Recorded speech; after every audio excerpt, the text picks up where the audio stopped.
আচ্ছা রেজাউল ভাই, হ্যাঁ ভাই। তোমার সেই না দেখা ভালোবাসার গল্পটা আজকে আমি শুনতে চাই। তোমাকে আজকে সেই গল্পটা বলতে হবে। আমাকে ভালোবেসেছিল সে খুব, আর আমাকে দেখেই হয়ে গেল চুপ। আমার হাতে ছিল একটা বাটন ফোন, না যেত দেখা। হঠাৎ আসলো একটা অচেনা নম্বর থেকে কল। বলল আমায়, আপনি আছেন কত দূর?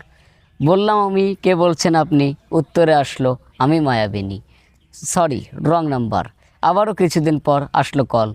বললাম আপনি ইচ্ছে করে আবারও দিয়েছেন কল। বলল সে, কে বলছেন আপনি?